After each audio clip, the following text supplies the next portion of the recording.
హైదరాబాద్ నుంచి నేపాల్ పర్యటనకు 35 మందితో వెళ్లిన బృందం సేఫ్గా ఉంది. చిక్కడపల్లిలో నివాసం ఉంటున్న శ్రీనివాస్ స్వామి, చంద్రశేఖర్ నేపాల్ వెళ్లిన బృందంలో ఉన్నారు.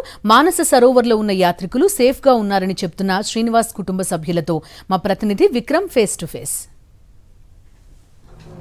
హైదరాబాద్ నుంచి నేపాల్ మానస సరోవరం యాత్రకు వెళ్లిన వారంతా సేఫ్గా ఉన్నారన్న సమాచారం అందుతుంది. దీనికి సంబంధించి వారి కుటుంబ సభ్యులు ఉన్నారు, వారిని అడిగి తెలుసుకునే ప్రయత్నం చేద్దాం. మేడం, ఎంతమంది వెళ్ళారు ఇక్కడ నుంచి హైదరాబాద్ నుంచి? వారంతా సేఫ్గా ఉన్నట్లు మీకు ఎలా తెలిసింది? వీళ్ళు 35 మంది వెళ్ళారండి మొత్తం శ్రీనివాస స్వామి గారితో.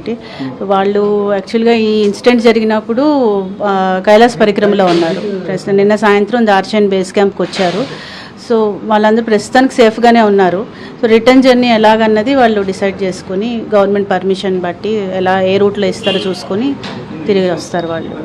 అంటే మీకు ఎప్పుడు ఫోన్ చేశారు? ఆల్మోస్ట్ ఫోన్లో వస్తూనే ఉన్నాయి, పర్వాలేదు. నిన్న సాయంత్రం సేఫ్గానే ఉన్నాం అందరం, ఇంకా అక్కడ దాకా రాలేదు. అంటే సాగాలో స్టే చేస్తామన్నట్టుగా చెప్పారండి. అక్కడ ఏం జరిగిందన్న సమాచారం మీకు ఏమైనా చెప్పారా? అంటే వాళ్ళు అక్కడ పరిక్రమలో ఉన్నారు కాబట్టి ఈ రూట్ ఇంకా దగ్గర చేరుకోలేదు కాబట్టి బాగానే ఉన్నారు వాళ్ళు అందరూ. ఈ ఫ్లడ్స్ వల్ల కొంచెం రూట్ అది డిస్టర్బ్ అవుతుంది కదా, సో వేరే రూట్ ఏమన్నా తీసుకుని రావాలి, వెయిట్ చేస్తున్నారు దాని గురించి. వారంతా కూడా మానస సరోవరం పరిక్రమలోనే ఉన్నారు? అవునండి. అంటే ఈ వరద జరిగిన ప్రాంతం, వరద వచ్చిన ప్రాంతానికి మానస సరోవరానికి ఎంత దూరం ఉంది? వీళ్ళ ఉన్నదానికి దగ్గరగానే ప్రమాదం జరిగింది? అది ఎత్తులోనే ఉంటుంది కాబట్టి కైలాస పర్వతం దగ్గరే ఉన్నారు. అప్పటికి ఇంకా పరిక్రమ సగంలో ఉన్నారు వాళ్ళు ఈ ఇన్సిడెంట్ జరిగినప్పుడు. అంటే ఇక్కడ జరిగిన ప్రాంతానికి సంబంధించి త్రిశూల నది పొంగిపోలడం, వరద రావడం అంతా కూడా మానస సరోవరానికి దూరంగా ఉండడంతో వీరంతా సేఫ్గా ఉన్నారనుకోవచ్చు. అవునండి, ఈ ప్రాంతానికి దూరంగా ఉన్నారు కాబట్టి వాళ్ళందరూ సేఫ్గానే ఉన్నారు. అంటే మొత్తం ఇక్కడ నుంచి హైదరాబాద్ నుంచి ఎంతమంది వెళ్ళారు? మీ వాళ్ళు ఎవరెవరు ఉన్నారు? మొత్తం 35 మంది అండి వెళ్ళింది. సో నేపాల్ స్టాఫ్ కూడా ఒక 15 మంది దాకా ఉన్నారు వీళ్ళతో పాటు. అందరూ సేఫ్గానే ఉన్నారు, బాగానే ఉన్నారు. అంటే మీ వాళ్ళు ఎవరెవరు వెళ్ళారు? మా శ్రీనివాస స్వామి గారు ఆయన వెళ్ళారు, వాళ్ళతో పాటు మా మరిది కూడా ఉన్నాడు, చంద్రశేఖర్ అని.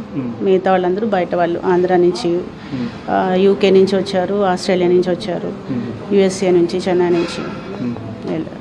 అంటే వారు ఈ మొత్తం ఈ దాంట్లో చూసుకుంటే నది నుంచి ప్రమాదం జరగడం, వాళ్ళంతా సేఫ్గా ఉండడం అంతా ఏమనిపిస్తుంది? అదంతా ప్రమాదం అంటే చెప్పి వచ్చేది కాదు కదా, కొంచెం భయంగానే ఉంటుంది విన్న తర్వాత. సో వీళ్ళు కొంచెం దూరంగా ఉన్నారు కాబట్టి మనకి అంటే ఇబ్బంది లేకుండా ఉంది కొంచెం. మీరు ప్రభుత్వాన్ని ఏం కోరుతున్నారు? వారు వెంటనే రావడానికి సంబంధించి, ఏర్పాట్లకు సంబంధించి మీరు ఏమైనా ప్రభుత్వాన్ని కోరుతారా? అంటే కొంచెం ఫాస్ట్ రెస్క్యూ చేసి కొంచెం సొల్యూషన్ ఏదైనా ఆలోచించి వేరే రూట్ ఇచ్చేసి పంపిస్తే బాగుంటుంది. మొత్తం మీద చూసుకోవచ్చు, మానస సరోవరంలో పరిక్రమ ప్రక్రియలో ఉండడంతో వారంతా కూడా సేఫ్గా ఉన్నారు. వారికి సంబంధించిన పూర్తి సమాచారం కూడా అందుతుందని చెప్తున్నారు. అయితే ఇక్కడ నుంచి వెళ్ళిన వారంతా కూడా సేఫ్గా ఉన్నట్లు వారి కుటుంబ సభ్యులు అయితే చెప్తున్నారు. వీడియో జర్నలిస్ట్ శ్రీనివాస్ గౌడ్తో విక్రమ్, సాక్షి టీవీ, హైదరాబాద్.